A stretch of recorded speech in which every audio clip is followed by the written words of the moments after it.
All right. Well, welcome everyone. We're going to go ahead and get started here.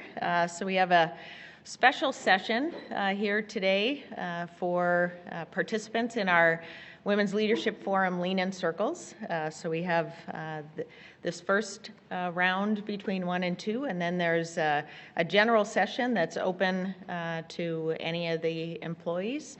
That's on between 2:30 and 3:30. So, but we wanted to have a special focus for the Lean In Circle audience, because that's really kind of what sparked this pulling this event together and some of the work that was put together here. So. It fits very nicely with, if you've all seen, gotten your announcements for the next phase of the Connect in the Different Minds Inspire platform of work that the company is doing. So we had Reflect earlier in the year. We're now entering into the Connect phase, so strategic networking fits very nicely in there. And then we'll, later in the year, get to the Wonder phase. So what I thought I'd do is just maybe start a little bit with some of the background of, again, what got us here. We are in our 4th year of Women's Leadership Forum Lean In Circles within the company. So we've had around the 1,500 or so women involved in the process. We've got 28 circles going currently. And it's really been a great opportunity to have an environment where people can share perspectives and bounce ideas off each other and really develop a network within the group there. So it's an opportunity. A lot of us either have done mentoring or been mentored, either one of those roles, and this is a way to amplify that because you get to do it in a group setting. So it's a really great way to share experiences, and it's really focused on our 2025 sustainability goal. One of those goals is doubling our diversity and the talent pipeline over that 10-year period. We launched those in 2015, so very much contributing to that work that we're doing there. So it's networking within that circle, and the fun part that we're adding this year is networking across circles. So this is all part of contributing to that opportunity. And I'm sure we all know, relationships are so important to all of us, and you'll get to hear from our guest speaker here in just a little bit about different types of networks and so forth. But relationships are how we get our job done, where we're going in the future, can help us open up those doors. So doing it in a very purposeful way to help us reach our career goals. So we'll talk more about this. And then as far as some of what we're doing this year that's new, we've really, within the Lean In circles, we all kind of talk about what are the topics that we'd like to cover and so forth. And like every single one of the Lean In circles always had networking as a focus and an area that would be something that the teams and groups would like to look at. So this year we're being more purposeful about that. So over this April-May timeframe, looking at doing that assessment of who's in your network and starting to think more strategically, where are your career goals that you're interested in trying to go after, and then how do you build out that network to maybe help you get there in a more intentional way. So we've taken some new steps this year to do that across circles. I'll mention again here at the end of some of our practicing opportunities that we'll have coming up here in June. So some of those resources that we've already been working with in that April-May timeframe are some of the ones that have been in the from the leanin.org site. And one of the outputs that we're excited to work towards on this is a video that will be contributing also to the leanin.org site that can be around strategic networking. So you'll see something that 3M got to be part of taking to that next step. So the tools around that, who's in your network, thinking about that career goals, and how do you build out that network. So, and again, I'll talk about that networking session a little bit here at the end. So with that, I'm going to turn it over to Dawn McGinley, who's going to introduce our guest.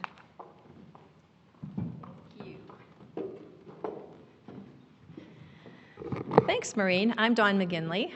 Great to be here. I was the Women's Leadership Forum leader originally, and now I'm proud to be able to help support the Lean In Circles, and it's great to have so many of you in the group here today.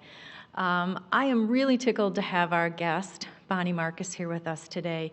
I met Bonnie 2 years ago in this very room. She was a guest speaker for our NAFI conference that we held on behalf of the Twin Cities companies with women. And she had this new book called The Politics of Promotion. And we all got a courtesy copy from U.S. Bank. And I tell you, I read that book cover to cover more than once. And when the whole topic of networking came back up again, as we were trying to do for our circles, it was really hearkening to me to say, I know who already wrote the chapter on that, and it was Bonnie. So we're just thrilled that she could be here. A little bit about Bonnie's background. She is a corporate person, actually, and started her career working from entry level on her way up. And she really there was developing a lot of her savvy, political savvy, organizational savvy skills and relational skills that she's brought now into her own business. And today, her passion is really to sort of, as what we would call, pay it forward and to help other women learn what she's learned along her career journey. So just a little bit about her background. She was actually a CEO of ServiceMaster Company and a VP of Sales at Medical Staffing Network. And so she's held those executive positions in startup companies and in Fortune 500 companies. So she knows the landscape that we're all in terms of a corporation. Bonnie's a popular keynote speaker, and she speaks all over the country and even internationally as well. And obviously around her book, but also on the topic. She's an author, and she has just published an article in Forbes.com, if you want to look her up, and several along her journey. She's also published in Business Insider, Daily Worth, Women in HR. She's been featured in the Wall Street Journal and the Huffington Post and Fortune, just to name a few. So she's a thought leader for all of us in terms of women's leadership and this whole organizational savvy. And today we'll just spend some time with her, especially on the topic of strategic networking and helping us especially learn, as Maureen said, how to be more intentional and more purposeful. So welcome, Bonnie, to the stage. We're so glad to have you here.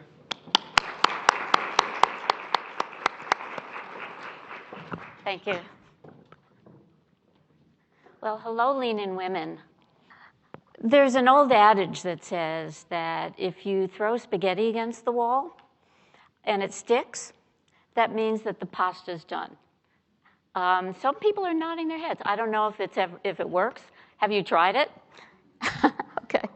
But over time, that evolved to mean that if you throw a lot of things at an issue you have, a problem you have. So it could be a lot of activity, it could be a lot of ideas, brainstorming, that eventually something's going to stick and it's going to be a solution. And we're told that networking is really important, and a lot of us then adopt the throw spaghetti against the wall to see what sticks approach. Let me go out there and hand out a lot of business cards. Let me build my online network so I have like thousands of followers, and eventually there'll be somebody in that network who will be a really good connection. So that approach is pretty random. And we take it because we know that networking is important. We've been told that's really important, but we haven't been told how to do it. And so we're going to spend some time today talking about all of that. It takes a village to build a successful career. And what do I mean by a village? It takes like a lot of different people. People who give you information. People who advocate for you across the organization, help you sell your ideas. people who may be a role model, who mentor you or sponsor you, people who give you really critical information. All those people collectively make up your strategic network. And the strategic network is purposeful, it's intentional, and it starts with your career goal. Who do you know? Who do you need to know? Who are the people who can give you that information, who will champion you, who will mentor you across the organization? So in my book, one of the tools that I use for strategic networking is the Passco Collect $200 space from Monopoly. Everybody's familiar with Monopoly, right? So you land on that, and you move around the board, you advance faster, and you collect more money. And basically, that's what a strategic network does for you. There was a study done in 2008, and I haven't found any other study more recent. This may be the only one that was done by Pepperdine University that really focused on a group of elite professionals, so high salaried employees. And they found that their success was actually due to the type of network that they had, which was a very strategic and focused network. And that led to their success. It led to more bonuses and promotions. So why is a strategic network important? Well, it does help you increase your income. And that study is certainly proof that there's a direct correlation between you networking in a very strategic and focused way and finding more opportunities for you to earn more money. You also get a lot of great information from your network. It could be about things going on across the organization that you weren't necessarily aware of that help you position yourself. It could be about the politics that are going on and who's in favor, who isn't in favor, what those dynamics are. It could be about additional resources that you could use if you're working on a project and you need somebody in a different department and an introduction.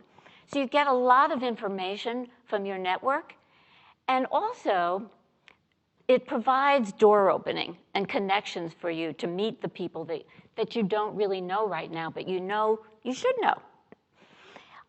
It also helps to promote and refer you. So tell you a story that's actually in my book. One of my former clients, Lisa, was in her mid-40s, and she decided to take a big risk. And she left her banking job, where she had been for a couple of decades, to be a COO of a tech startup. And it was an equity position. She thought, this is really a great opportunity. But after a year and a half, they let her go. And Lisa was the breadwinner in her family. Her husband was a stay-at-home dad. So now she's in her mid-40s. She has no job, no income. And what does she do? She turned to her network. And Lisa's one of the best networkers I know of because she will always take calls from people in her network. She'll always listen to them and provide advice. So when she needed to reach out, her network was there for her. And they told her about an opportunity that wasn't even posted yet. And within 90 days, she got a leadership position with another financial institution, which is really, really amazing. So the network is there to really help you, refer you for different opportunities, and promote you. Now, what holds us back? We think of it as being too self-serving. It's like we think of it as the network, we're going to have to ask people for things. When in reality, the best relationships that you build in the network are mutually beneficial relationships, where you're both in a win-win, where you know how you can add value to others and they can provide information or introductions to you. So it's not just the self-serving kind of thing, and that mindset can hold you back. So it's important to make that shift and enter into networking with, how can I serve others? What can I do to add value here? Other things that may hold us back is we network with people that we know or like.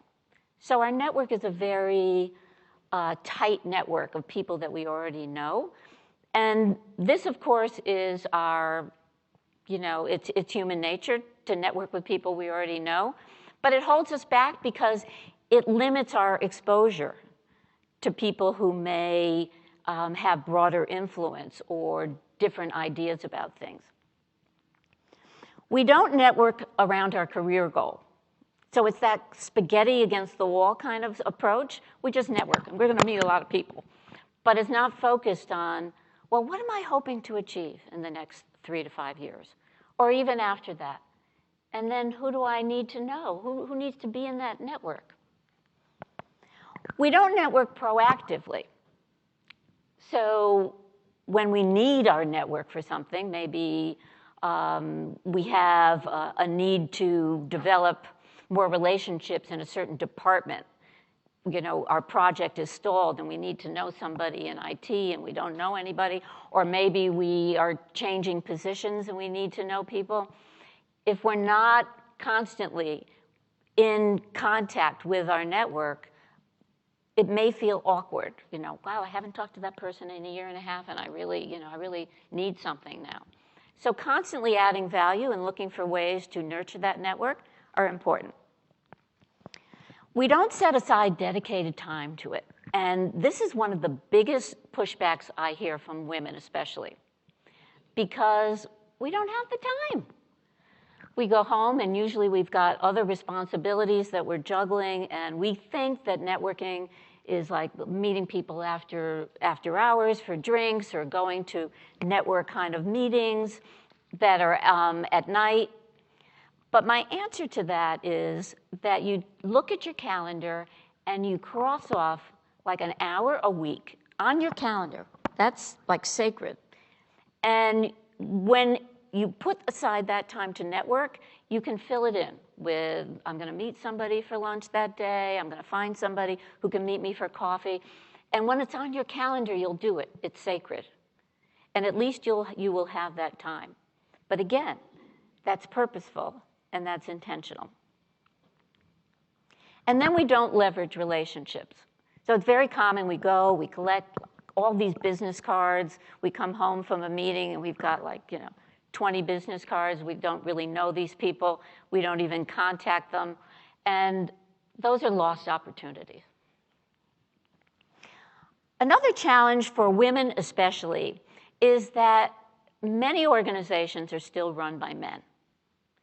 And at the top, the executive men have a very tight network, often referred to as the boys' club. We've heard of that, right? The boys' club. And it's hard for women to break into that kind of a power network. The other thing that is different about genders is that men are more likely to take their networking after work. So their work network flows into their after work time. They'll go to the golf course. They'll go for drinks afterward, whereas women, we tend to focus our network on the workplace, and then our network outside of the workplace is more related to our family and our children and our friends, and so they're really separate. Whereas men, it's much more natural for them to have that powerful network inside and out. And what's important to note there is that when men have these informal get-togethers, business is discussed. And even though it's informal, it's important for women to build relationships, even if it's one-on-one with the men in that network that you've identified, even if you aren't invited along. And another story that's in my book is about a former client of mine who worked on the trading floor, all men. Her boss was a man as well. And she had a great relationship with him. She really did, but one day she found out that he had planned this fishing trip and he invited everybody in the department except her. But as I said, she had a good relationship with him, so she went up to him one day and she said, hey, if you knew I liked to fish, would you have invited me along? And he said, no, it's a guy thing. It's a guy thing. So yeah, men are more comfortable hanging out with men, and so that similarity bias will sometimes work against women. All the more reason to be intentional about who you need to meet, and at least meet them on a one-on-one basis or get introductions. Networks can fall into one of these two categories. And this is really important. We tend, as women, to network like Network B. It's our comfort level to stay with people that we already know. So in Network B, everybody knows everybody, so therefore your networks overlap. If you look at Network A, those people don't know each other. And that's an opportunity to be introduced to then their whole network. So I'll often talk about this as the LinkedIn model, because when somebody new connects with you on LinkedIn, you have the opportunity then, right, to connect with their entire network. Whereas in Network B, you would already know all those people, chances are. So you get more visibility and more exposure the more you move out of your comfort zone and reach out to people that you don't know already. And one point I want to make about a diverse network is that your network may in fact look different. So you may already say, I do have a diverse network. You know, I've got people of all ages, different races, different religions, different educational backgrounds. That's great. But the point is there really diversity of thought? Are there people who really think differently, who may have a totally different point of view about something? And that's important to broaden your network and increase your professional and personal growth, because our tendency is to stay with like-minded people. Everybody in our network will validate just what we're thinking about something. And that's great, and it feels good. But it's better also to broaden it and have a more diverse thinking network. So how do you start? You start a strategic network with your career goal. What are you hoping to achieve? And then understand what your influence is and how you can then create credibility and visibility within your network. You're going to use that to create mutually beneficial relationships, so you know what you can offer others as you're learning more about them and maybe potentially what they can offer you. Mutually beneficial. And through that, you're going to build some strong relationships, allies, bridges across the organization. You're going to identify people who potentially can be sponsors. Who are the decision makers, the key stakeholders? And figure out, well, how do I get connected? How do I get visibility with those people? It all begins with understanding what you bring to the table. And I know one of your initiatives starts with Reflect, one of your new initiatives. And that's really what I coach about as well. Sometimes, we need to take the time to look within, to reflect, and say, what is it that I bring to the table? How do I add value to my colleagues, to my department, to this organization? The value proposition is how your work contributes to positive business outcomes. It positions you as credible, it helps you build influence, and it helps you be authentic, rather than something like an elevator pitch, which is very stylized. The value proposition is your understanding of how you can serve others within the organization. You benefit because you get more credibility and visibility, and they benefit from what you have to offer as well. So you should ask yourself, am I positioning myself as credible and as somebody who can offer value?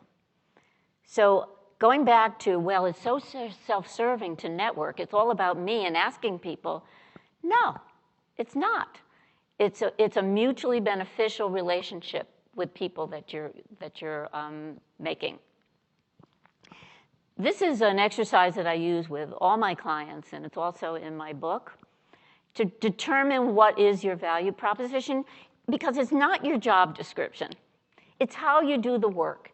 And so you will see a pattern if you start to think about and reflect on some past experiences where you have been involved in a successful situation, and you think about, well, how did I contribute to that success? It was a team effort. It wasn't just me, but what was my contribution? You will notice over time that there is a pattern that develops, and that becomes your value proposition. And I suggest you do this with a trusted colleague or a mentor, or perhaps your boss, so that you can understand what it is that you would contribute. A couple of examples.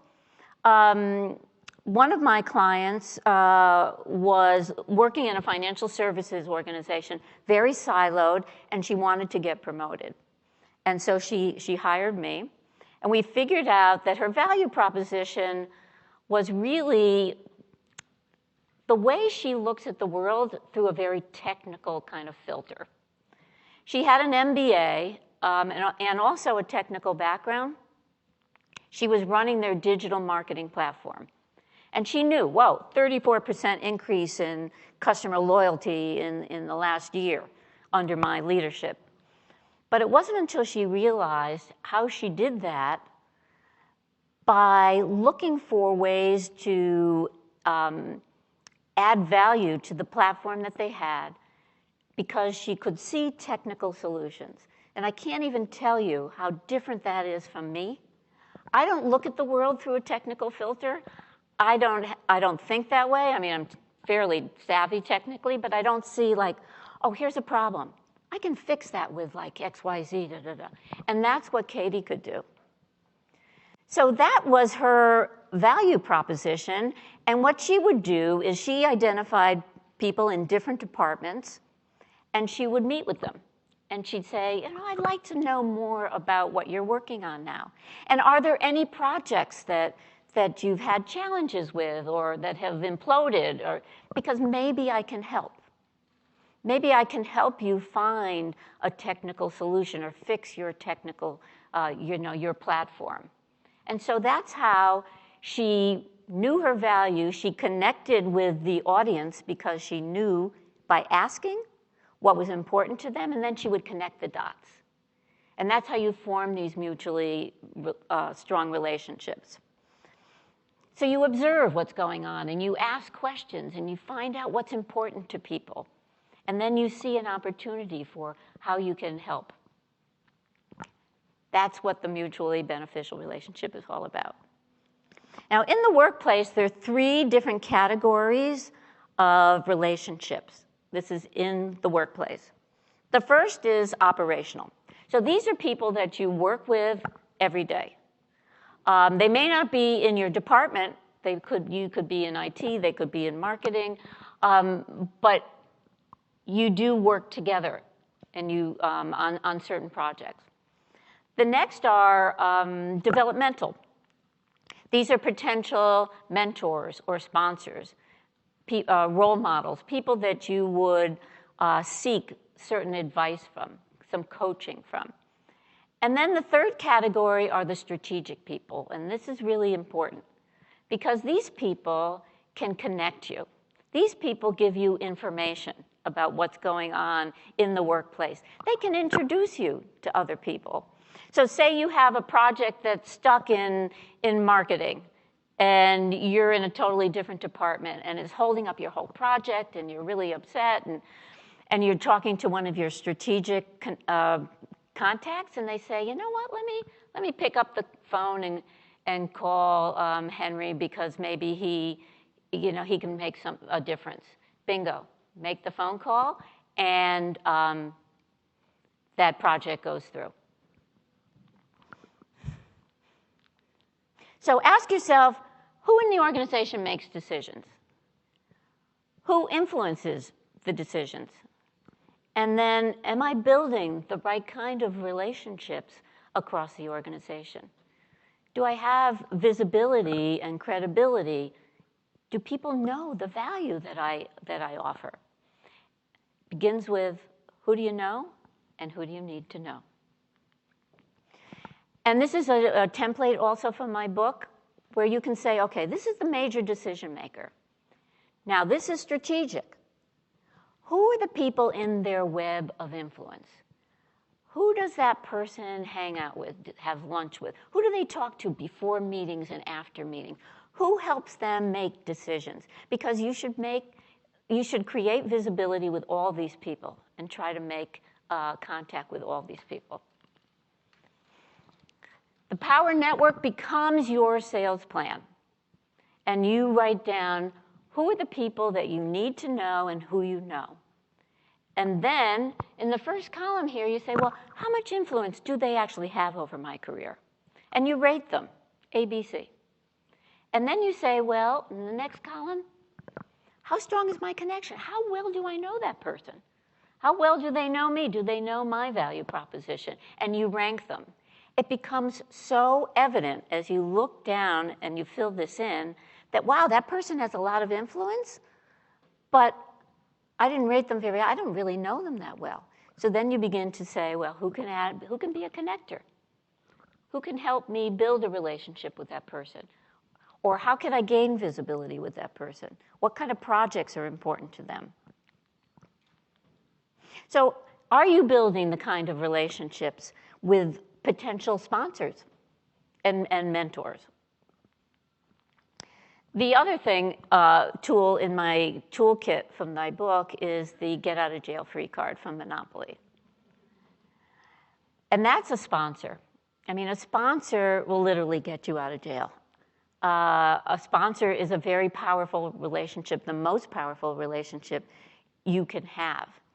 And as you're looking strategically at your network, you should identify people who could be potential sponsors. You may not know them now, but you identify, wow, that person has a lot of power and influence, and I can gain visibility with them. I can find out really what's important to them, get on some of their projects. So mentors give advice, but sponsors actually take action on your behalf. And men are more likely to work with a sponsor, and they attribute a lot of their success to having a sponsor. A sponsor should be at least 2 levels above you, especially in a big organization like 3M. They should be at least 2 levels above you, but they should have a sight line to you. And I always get asked this question. How do I ask somebody to be my sponsor? Well, the answer is you really don't. These relationships grow organically over time. And one of my former clients who worked for a very large global financial firm had identified somebody who could be her sponsor. And he asked her if she would run the Women's Network, actually. And she did that for him, and gradually they became closer and closer, and he became her official sponsor, helped her get a whole series of different promotions. So it's understanding what's important to that sponsor and how you can help them. Because again, it's mutually beneficial. Maybe you can add value by being their eyes and ears in different meetings that you go to that they can't attend. Maybe you'll help them with technical things or social media. Whatever it is, make it mutually beneficial, and it'll be much stronger. So outside of work, what does your network look like? Your network outside of work can really help you advance your careers. And we may not think of it that way because maybe our network is more related to our family and our friends. But alumni from school and from grad school can be very powerful people. You can find them on LinkedIn, you know. Your former colleagues, you can find them on LinkedIn, on social media, and connect with them and ask them, well, let's catch up. What are you up to? Where are you working now? You know, and you begin to share information. And people will respond, you know, especially if you're asking them to talk about themselves. They will respond. They'll want to. They'll connect. And you never know where those connections can go. Community-based organizations, also, nonprofit boards. A lot of women will say, I want to move into a leadership position, but right now I'm not in a leadership position and I don't have the opportunity to. And I say, work in your community. What are you passionate about? Find an organization and then run a team. You know, lead some initiative within that organization and put that on your resume. That's management experience. So use your external network to boost you professionally as well as personally. And industry-related groups, you can be strategic about those too. So you can't necessarily be out every night of the week, but pick a couple of groups that you think would be beneficial, where you know that you might make some really good contacts. Try them out. Go to a meeting or two and see if that's something that you really want to commit to and join. But it's great exposure to other people to give you new ideas and to broaden your network. And then, of course, family and friends and neighbors. And actually, I skipped the whole activity. Do you want me to go back to that? Okay. We can do it after this. Okay. So online networking is another way where we definitely throw spaghetti against the wall. I'm sure a lot of you are involved in online networking, and you think of it as perhaps your social network. It can actually work to your benefit for your career if you use it wisely and strategically. It's about quality, not quantity. And very often people will reach out to me on LinkedIn and want to connect. People will want to connect, especially on Facebook. I was just looking the other day, I have like maybe 20 some odd people on Facebook that want to connect, and I look at them like, who are these people? Do you get that? And some of them have weird names, so you know they're not like real. If you have mutual friends, of course, you could connect, but who are they and where do they work? And, you know, think of that too on LinkedIn. If somebody approaches you, let's have a conversation. See if there's something that, you know, that we have in common that we can talk about, that, you know, where you can broaden your network. And of course, whenever you are on LinkedIn, you are then exposed to people within their network as well. And actually, I've made great connections on Twitter as well. So it's just the matter of looking at it with intention and purpose. You can do the social part of it too, but then you can also do it strategically for your career. So we're going to do an exercise now, and I know you're kind of spread out, but I'd like you to find a partner. And what I'd like you to do is spend a couple of minutes, introduce yourself to that partner, and share with them what you're hoping to achieve, like a career goal, and see if that partner has any information about somebody perhaps that you could meet or you would know of that you've identified in your network already. So we're going to spend a couple of minutes each. I'll tell you when to switch. So find a partner. And here are some other action items to follow up from today. Define what your career goal is.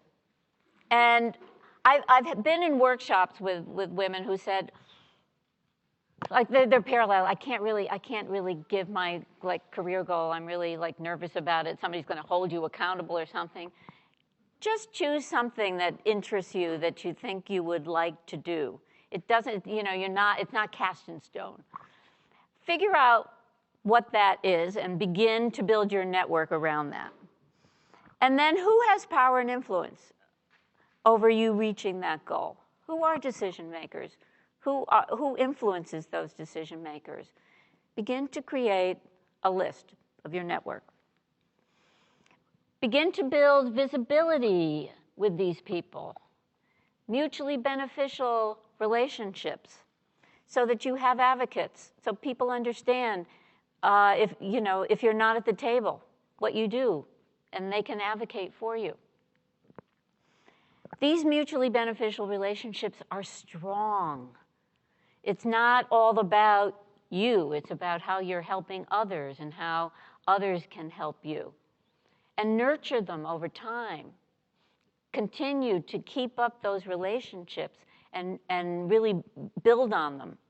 It's not like a one-time thing where you meet somebody and take their business card and you say, oh, well, maybe you can introduce me to so-and-so or whatever, and then that's it. Find ways to continue to add value. And then make the time to network. Be focused, be intentional about it, and not come up with the typical kind of excuses.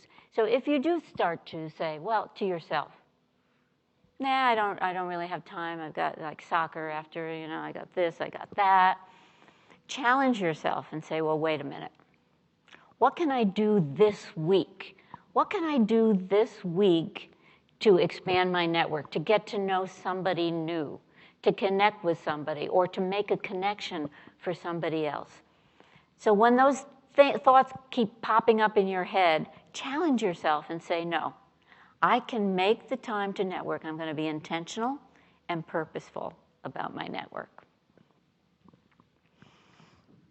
And my book is available on Amazon. There's a whole chapter here on strategic networking. And please connect with me on social media. I'm very active on social media. I would love to hear from you if you have any questions that aren't answered today. I also offer some free 30-minute coaching. If you want to reach out, just email me. But definitely connect with me. I'd love to hear from you. Thank you.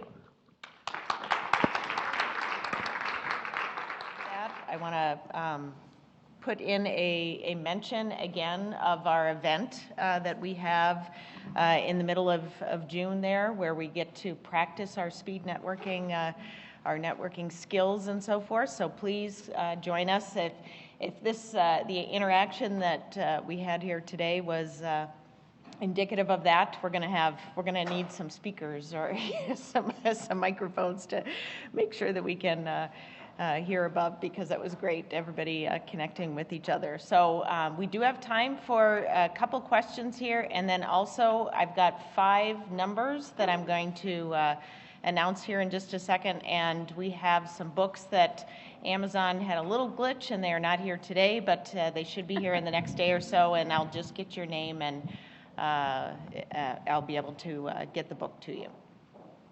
So does anybody have any questions? We've got a couple microphones if anybody would like to ask a question. Thank you. I'm really inspired by what you had to say.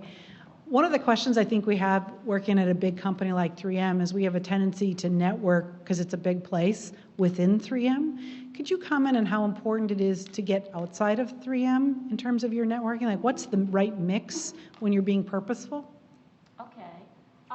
I would say, first of all, it depends on your career goal. One of the things that I think our tendency in a large organization like this is that we get siloed in departments. So, and we were talking about this a little bit at lunch. So it's important to not only network outside of the organization, but outside of your department and expand your network within this organization itself. Your network outside is very important because it helps you grow professionally. You learn new ideas about things, other things that companies are doing, different approaches that you can always bring back to 3M, as well as just expand your network of contacts. So depending on your career goal, I think probably most of your effort would be within 3M, and I don't know, maybe 20-25% outside. Depends on what you want. Yeah.